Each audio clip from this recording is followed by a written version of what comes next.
mandinoswera ndichiona kuti nyaya dziri kufamba sei. Aiwa zukuru taswera tichingoona zviri kuitika mastreets umu tikabva tatarga tiuye tizokuzivisai. Handiti ndichida kukutanga nekutendai vazukuru, kutoda kutanga nekukutendai nesapoti yese yamunopa paSaint TV, yamunopa kuna Uncle Saint. Handiti thank you very much vazukuru neyo unwavering support.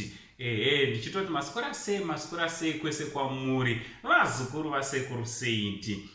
So pane mukomana anonzi iye kucanvas at zim. Handiti andoro nefacebook page rake ane mashoko aanyorwa zukuru, akanda mumagroups. Nyaya iri panapa akati I have a problem, I really need your help. Tyra is using my pictures to advertise her husband's work. Akuitawo canvas. They inquired and asked for sample, and now they are using the samples to advertise their page.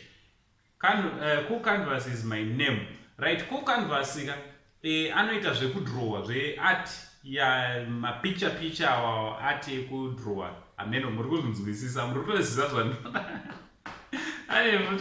zvandinotaura. So mukomana uyu it seems kuti ngoni murume waTyra waMadam Boss anditi anonzi ngoni Mofela akuitawo izvozvo zvecanvas. So vakakumbira mukomana uyu atrake nekuti he is an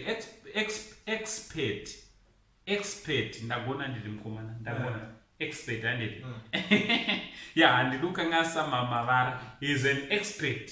So zvaari expert ichi a pro. Yes, he's a pro, right? This Kucanvas is a pro in what he's doing, this canvas work, okay, in this artwork. So this is actually what happened. Madam Boss and her husband asked, like they were kunonzi kuti vaida kunzwawo kupiwa masamples ake sevanhu vada kutenga. But by the end of the day they ended up vakutora art yake vakuisa paFacebook page pavo vakutotangaurawo business. Ndo zvakaitika zukuru. So mukomana ari kuchema obva aratidza proof yecommunication dzavo dzese pamawhatsapp pavo apa. Handiti according to this guy. So ari kuchema kuti vari kundibira art rangu vachiita kunga nderavo vachiisa paFacebook page pavo vachitotsvaga macustomers maclients neart rangu. Ndo nyaya iripo vazukuru. Chinova chinhu kana zviizvo zvakaitika zveshuwaka chinova chinhu chisiri right. Handiti hatifaniri kunge tiri tinobirana basa. Zvangofanire panapa paYouTube content. Pane umwe munhu anoitisa effort yakawanda yekugadzira video yekubatanidza nyaya. Umwe munhu ongozouyawo dzura obva aita ungati yake. Taitombozviitawo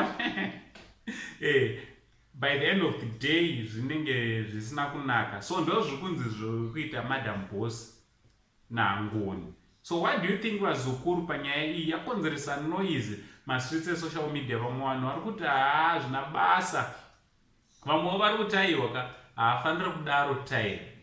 So pandori neimwe art yaari kunzi atobvisa kuFacebook page kwavo yemukomana iyeye. So what do you think vazukuru nenyaya iyi yekutora basa reumwe munhu uriita serako, iwe wodya mari munhu uyaya asina mari yaari kuwana asi ari iye akashanda? What do you think? Ngataura nomacomments kuti munofungei. From Uncle Saint, the only Zimbabwean uncle. Pari zvino tobva tatichi much love.